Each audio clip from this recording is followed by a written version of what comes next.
तो नेक्स्ट बच्चों हम 11th क्लास के लिए इकोनॉमिक में छठे पार्ट का 6.6 टॉपिक हम वापस मीन्स पढ़ने वाले हैं आगे।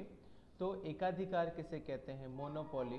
प्राचीन अर्थशास्त्रियों ने बाजार में दो विपरीत दिशा में अंतिम बिंदुओं के रूप में पूर्ण स्पर्धा और शुद्ध एकाधिकार की चर्चा की है। शुद्ध एकाधिकार एक काल्पनिक बाजार है। वास्तव में अर्थतंत्र में एकाधिकार का जो स्वरूप देखने को मिलता है वह अशुद्ध एकाधिकार है। एकाधिकार को अंग्रेजी में मोनोपोली कहते हैं।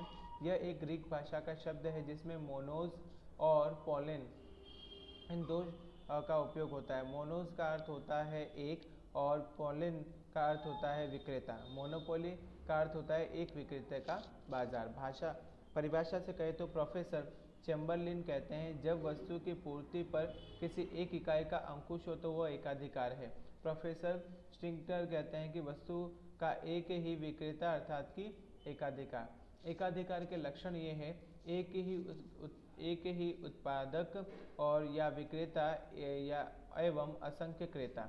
एकाधिकार वाले बाजार में वस्तु का उत्पादन या विक्रेता एक ही होता है जो बाजार में वस्तु की आपूर्ति पर नियंत्रण रखता है उसे एकाधिकार कहते हैं। जब बाजार में वस्तु का उत्पादन या विक्रेता एक ही होने से स्पर्धा का तत्व देखने को नहीं मिलता है और इसी कारण उत्पादक या विक्रेता वस्तु की कीमत पर संपूर्ण नियंत्रण रखता है। इसी कारण इस बाजार में उत्पादक या विक्रेता कीमत को प्रभावित कर सकता है जिसकी वजह से उसे कीमत निश्चित करने वाला बाजार के रूप में जाना जाता है। जब बाजार में क्रेता असंख्य होते हैं तो उसे बाजार में एक क्रेता का अस्तित्व अत्यंत छोटा होता है। एकाधिकार में स्पर्धा क्रेताओं ग्राहकों के बीच देखने को मिलती है, इसीलिए क्रेता वस्तु की कीमत पर प्रभाव नहीं डाल सकते। दूसरा, प्रतिस्थापन वस्तुओं का अभाव।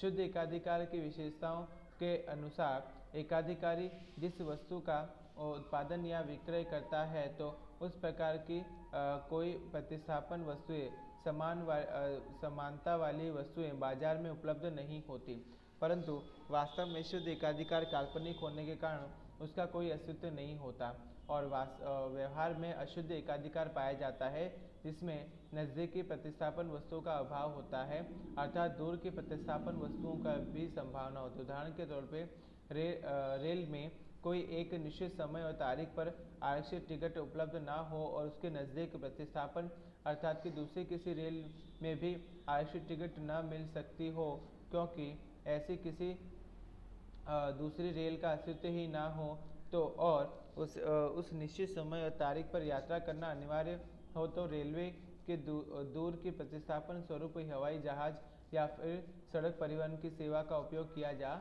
सकता है। नेक्स्ट है नई इकाइयों में प्रवेश पर अंकुश। तो एकाधिकार वाले बाजार में एकाधिकारी विविध प्रकार के एकाधिकार रखते हैं। एकाधिकार का अर्थ होता है कि एक ही उत्पादक या विक्रेता का अस्तित्व। जब बाजार में एकाधिकार खत्म करना संभव होता है तो उसके बावजूद भी एक प्रक्रिया सरल होती है, इसीलिए एकाधिकार अपना एकाधिकार दीर्घकाल तक टिकाए रखते हैं। ऐसे संजोगों में उसका कोई प्रतिद्वंदी बाजार में न होने के कारण वे कीमत पर नियंत्रण रखते हैं और असामान्य लाभ प्राप्त करते हैं। एक प्रकार एकाधिकार वाले बाजार में असामान्य लाभ की स्थिति होने के बावजूद भी नई अन्य इकाइयाँ असामान्य लाभ से आकर्षित होकर उद्योग जगत में प्रवेश नहीं कर सकती क्योंकि एकाधिकार के ऐसे संजोगों में प्राकृतिक कानूनी अनुभव कुशलता इत्यादि पहलुओं द्वारा इकाइयों में प्रवेश पर अवरोध उत्पन्न करते हैं जिसके एकाधिकार वाले बाजार में इकाइयाँ प्रवेश नहीं कर सकती है। उसके बाद होते हैं कीमत और विक्रेता पर नियंत्रण। एकाधिकार वाले बाजार में एकाधिकारी अधिकतम लाभ के उद्देश्य से वस्तु की आपूर्ति पर संपूर्ण नियंत्रण रखते हैं, परंतु एकाधिकारी एक साथ वस्तु की कीमत और वस्तु के विक्रय पर नियंत्रण नहीं रख सकते हैं। इसका मतलब एकाधिकारी यदि वस्तु की कीमत ऊंची रखना चाहते हैं तो उसे बाजार में वस्तु का विक्रय कम करना पड़ेगा, परंतु यदि वह वस्तु का विक्रय बढ़ाने का इच्छुक हो तो उसे वस्तु की नीची कीमत स्वीकार करनी पड़ेगी। इस प्रकार एकाधिकारी कीमत और विक्रय इन दोनों घोड़े पर एक ही समय पर एक साथ सवार नहीं हो सकता।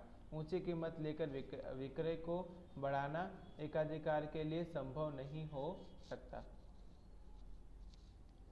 असामान्य मुनाफा। तो एकाधिकार वाले बाजार में उत्पादक या विक्रेता एक ही होते हैं। उसके अतिरिक्त इस बाजार में नई इकाइयों के प्रवेश पर प्रतिबंध होने के कारण एकाधिकारी अल्पकाल और दीर्घकाल में किसी भी स्पर्धा के बिना असामान्य लाभ की स्थिति का फायदा ले सकते हैं।